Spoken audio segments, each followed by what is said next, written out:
रायगडावरती बसला. आज आपण या रायगडावरती माहिती घेतो. छत्रपती शिवाजी महाराजांच्या पदस्पर्शाने पावन झालेल्या पुण्यभूमीत असेल.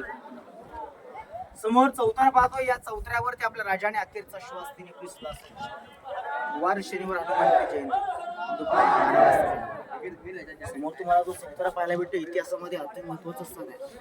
कन्फर्म आहे का पण की महाराजांनी कन्फर्म 100% कारण राजे छत्रपती शिवरायांचा प्रशस्त राहता राजवाडा आहे आणि राजांच्या राहत्या राजवाड्यातच राजांचं निधन झालं.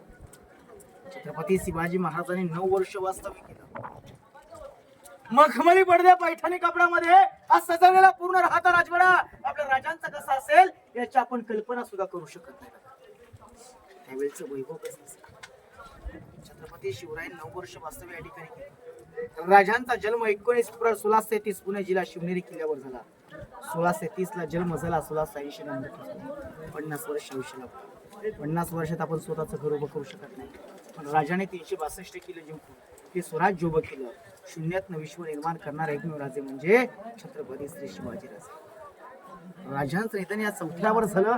या मार्गावर राजांची अंतिम यात्रा जगदीश्वर मंदिराला नेताना आणि त्याच ठिकाणी आपल्या राजांच्या देहकडे लागणे त्यांचे चुलत भाऊ साभाजी भोसले यांच्या सांगितलं एवढ्याच मनासारखं धन होतं.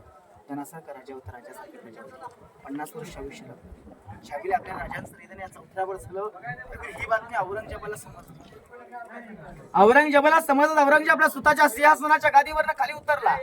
जमिनीवर आला. गुडघे टेकले. 2 हात वर केले आणि म्हणू लागला ये खुदा तेरे जन्नत के दरवाजे खुले रखना.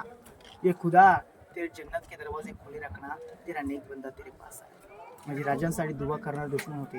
हा इतिहास महाराष्ट्राच्या मातीतला. हा इतिहास छत्रपती शिवरायांचा. सांगणे कालाची गरज आहे आणि गरज ही कालाची आहे. अंधार फार झाला पाहता दिवा पाहिजे. अरे अंधार फार झाला पाहता दिवा पाहिजे. या महाराष्ट्राला नाही तर भारत देशाला पुन्हा एकदा जिजाऊंचा शिवराजा पाहिजे. पुन्हा एकदा जिजाऊंचा जय भवानी जय शिवाजी.